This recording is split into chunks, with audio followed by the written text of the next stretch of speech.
this umbrella of exclusion, we're seeing people broaden it and try and bring more people in just to save a buck.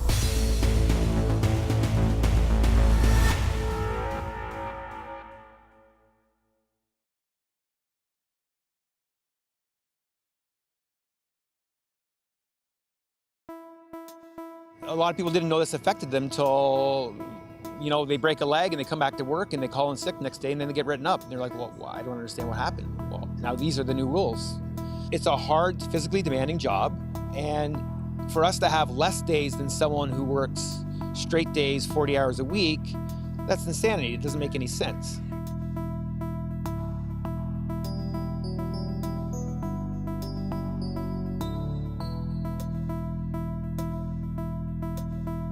I'm Jamie from Torch Media. We're here at Queen's Park today, where Auto Workers Against WIN are holding a rally to demonstrate their concern over the Fair Workplaces Act. Everyone else in the province gets 10 days for if you're sick or you're hurt or your child is sick or there's surgeries, and they get 2 of them paid, the first 2 paid. We only get 7. We work a lot of hours, 6 days a week. We work mandatory 48-hour work weeks. Swing shifts, so I get up at 4:30 in the morning one week, and then I'm going home at 4:30 in the morning the next week. So it's hard on your body. It's hard. You get sick more. Could you state your name, please? William Murray.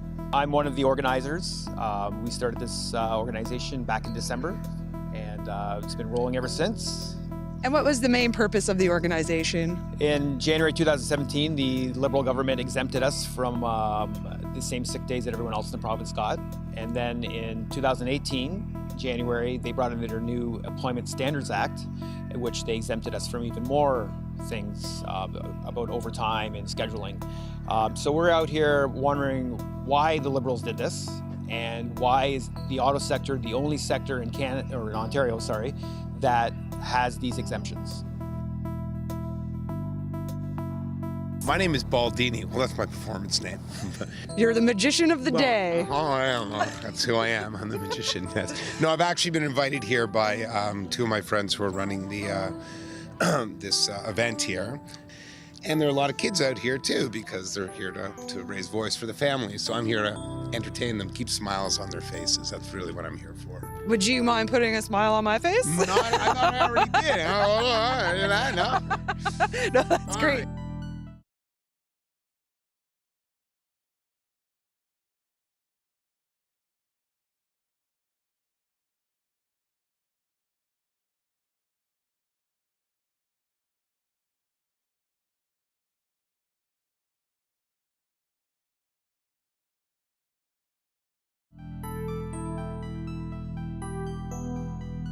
My name is Jennifer French. I'm the MPP in Oshawa. And could you tell me about the bill that you tabled? Yes, I'd be glad to. So it's Bill 55. It is Fairness for the Auto Sector Act. And I'm glad to table it on behalf of the auto sector across the province who have been left out of what's fair when it comes to emergency leave days.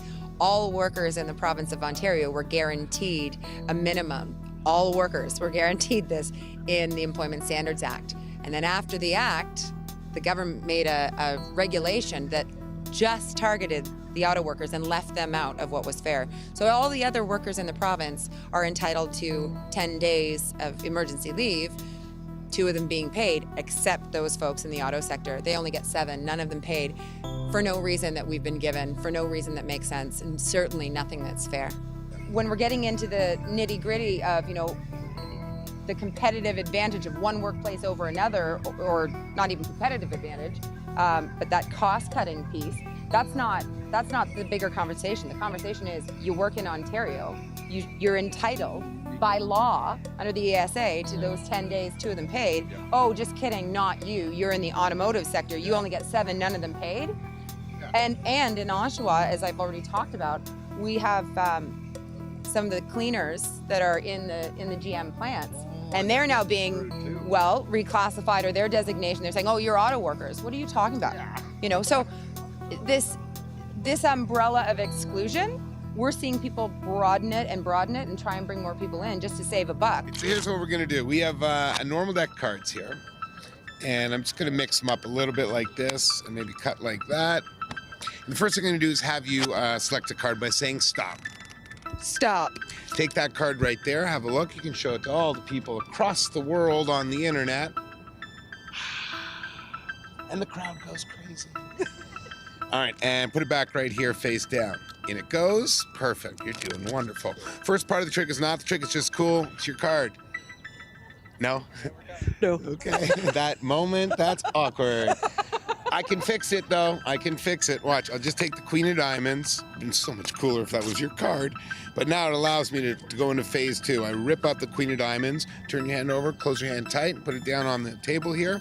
Cut the cards one more time. The card was not the Queen of Diamonds. The card, yeah, you keep your hand on that. The card was this one, the Three of Spades, right? That is I correct. know, you're all excited, but it was like the second try. It should have been hold your hand here, hold your hand here. It should have been that card. So this is what I'm gonna do to make it up to you. I'm just gonna flick like this, and now the card that's ripped is your card. Show the camera. It is. And you know what? That's not even the trick. That's just cool. Now, to be clear, I ripped the queen, not the three, and then they switch right in your hand. You look perplexed. You should. Open your hand and squeeze tight on the pieces like that. Again, ripping the queen, not the three. Those ripped pieces are in your hand. Guess what? They're not ripped anymore. That's amazing. Well, I'm in the amazing business. That's what I do. And Premier Wynne sees, yes, the man with the bright orange coat is very bright. Would you like to ask a question? And then I kind of let her have it. So, so I can't get through the year without these days. I don't know about you, but it's getting harder and harder to get through the year without these days. And when you're asked to do a job that's got 10 to 15 elements to it, and you're asked to do it in 52 seconds, over and over and over and over again, all day long, sometimes for 10 hours. And you got night shift, day shift, going back and forth, 2 weeks on, 2 weeks off. I don't want anybody to get the impression that I don't like my job and don't like having my job, as I do. I appreciate having my job at Toyota. But it takes its toll on you. It does. And those days are very important. Yeah, my name is Doug Penner, and I work at the Toyota plant in Woodstock. How important are those days to you? Extremely important. Very important for me, especially at this time of my life. I'm getting older, 55, and this is getting to be more of a young man's game. I'm Charlotte Courtemage, and I'm an employee at the Toyota Woodstock plant. I've been at Toyota for almost 15 years now. So what does your day-to-day look like at work? Well, I am a team leader, so I go in an hour before shift to do my startup and make sure everything's ready to go. And some days I'm there an extra 15 minutes after shift, plugging in AGVs and whatnot. During the day, I'm going from team member to team member, walking up and down the line, fixing stuff for those team members that are grueling it out online every day. How tough are their jobs? Basically, they have 52 seconds to complete their process each time a new RAV4 comes in. They're bending, they're twisting, they're pushing in pins, their fingers are swelled every day from doing these jobs every day, all day. Thank you. It's a beautiful day for a protest, isn't it? My name is Lee Sperduti, and I've worked at Cambridge Toyota for 16 years. In the last 16 years, there's some things that I've realized, and one of them is that working in an auto assembly plant is hard work. It's really hard work.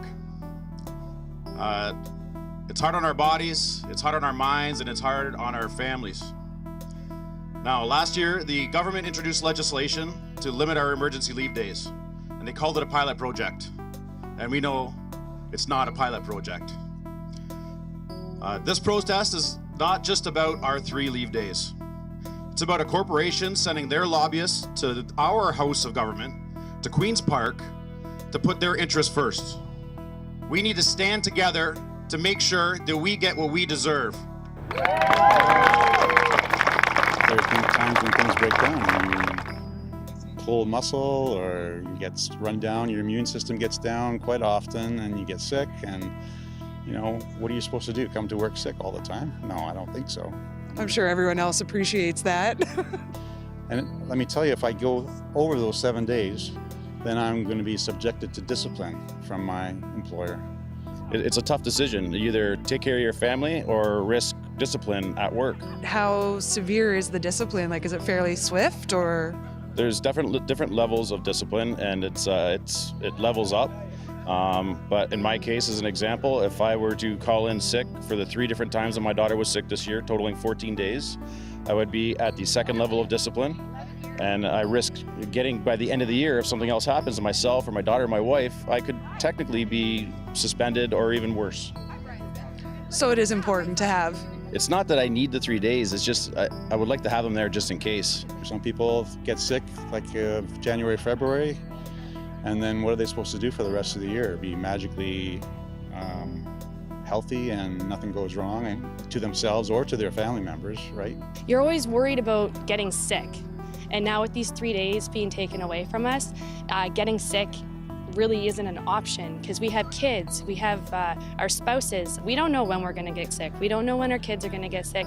And for babysitters, if our babysitter gets sick, we don't have a babysitter for our kid. All of a sudden, we're worried about that. We're no different than anybody else. So you're losing some of your safety net as far Yeah. as the health of you and your family. Yeah, and we can't book a vacation day for a day that we missed. We have to give 2 weeks notice when we want to change a vacation day.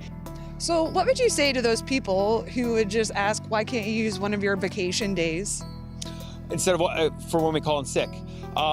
The plant I work at, which is a non-unionized auto plant, we cannot do that. We book our holidays in November, December, and that's for the entire year. Once they're booked, they're there. We don't want anything special. We don't want extra rights from everyone else in Ontario. We just want the same rights. I think that's a fair thing to ask. There's 150,000 auto workers in this province and our families, and if the Liberals will not give us our days back, then we'll find another party that will.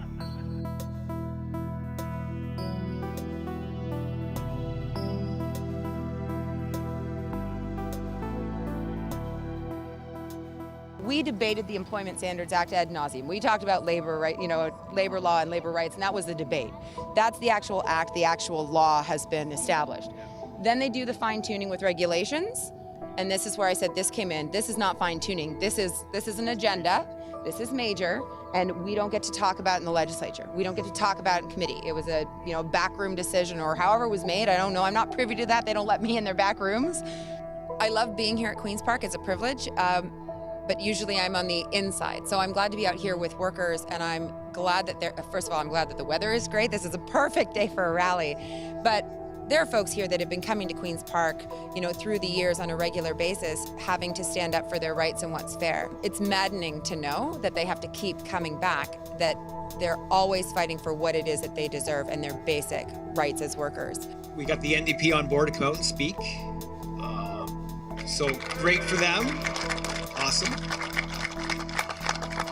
I know we have some Unifor supporters here, and we were really hoping for a lot more support nationally. We never got it.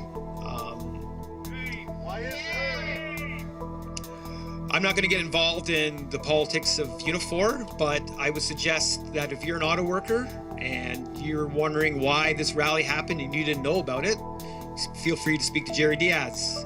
I think we can all hold our heads up high, all the people that organized this, and said we did our best. We got you guys out. It's a beautiful day, so we're not going to keep you here that long. We're going to hear some great speeches, and I hope everyone has a great day.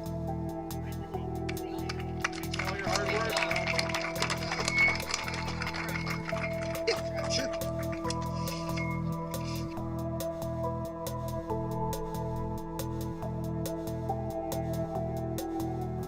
There was a reasonable turnout at the rally today. The mood was full of optimism and solidarity. The auto workers are hoping that with new law and new government, that their lives and their work will be a little bit easier.